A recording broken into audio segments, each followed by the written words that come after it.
इन तीसरे दिन का आयोजन की शुरुआत में वैसे तो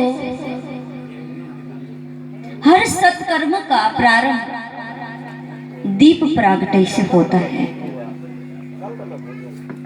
और दीप प्रागट्य से प्रारंभ इसलिए होता है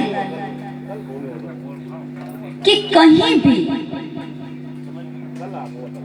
मन से, विचार से, बुद्धि के कोने में कहीं भी यदि कुछ अंधकार है तो वो मिट जाए और भी उजाला और प्रकाश के लिए दीप प्रागट्य होता है।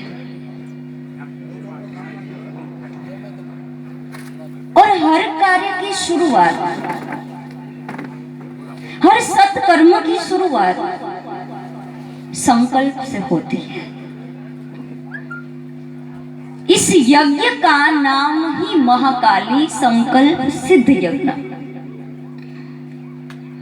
शुरुआत संकल्प से होती है और हम सब मिलके अपनी विचार शक्ति और अपनी बुद्धि शक्ति के साथ जो कुछ प्रार्थना करते हैं उसमें माँ की कृपा शक्ति मिल जाती है, तब वो सिद्ध हो जाता है।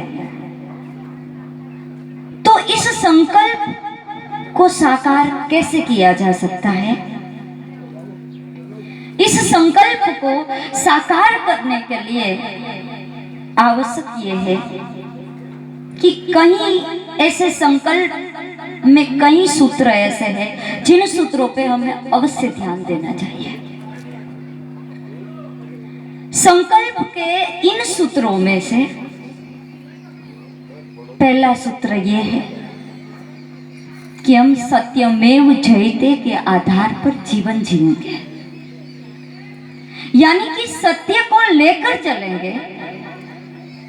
जब तक इस शरीर में श्वास रहेगी तब तक हम सत्य की विचारधारा को लेकर आगे बढ़ेंगे। जीवन को साकार करने के लिए और हर संकल्प को साकार करने के लिए आवश्यक यह है कि हम सत्य के आधार पर जीवन जिए। दूसरी बात यह है नीति, नियम, न्याय, इन विचारों को लेकर चले। यदि संकल्प को साकार करना है तो हमारे पास नीति होनी चाहिए, न्याय होना चाहिए, थोड़ा सा कुछ नियम ऐसा होना चाहिए कि जिस नियम से, जिस संकल्प को लेकर चलते हैं वो संकल्प को और भी साकार कर सके। तो इस आयोजन में ये राष्ट्रीय संघ होने जा रहा है विराट देवी पूजक संघ के इस आयोजन के द्वारा बहुत बड़ा दिव्य अलौकिक संकल्प को हम सबको मिलकर साकार करना है। और साकार ये तभी होगा, पहले इसको सफल बनाने के लिए, इसको साकार बनाने के लिए आवश्यक ये है कि हम एक दूसरे के विचारों को बहुत परिपूर्णता से सुने, धीरज से सुने, सात्विकता से सुने, प्रेम से एक दूसरे की बातों को सुने और सुनने के बाद इसको हृदय से समझने का प्रयास करें और समझने के बाद उन विचारों को सम्मान देने से हर संकल्प सिद्ध हो जाता है। तो इस संकल्प का सिद्ध होना संभव ही है क्योंकि आप सबके विचार एक हो चुके हैं और इसी को एकता कहते हैं, संगठन कहते हैं। मैं तो आशीर्वाद क्या दूं, लेकिन ये बात सच है कि विरक्त और कुछ भी नहीं दे सकता है। यदि कुछ दे सकता है तो वो माँ के पास दुआ कर सकता है।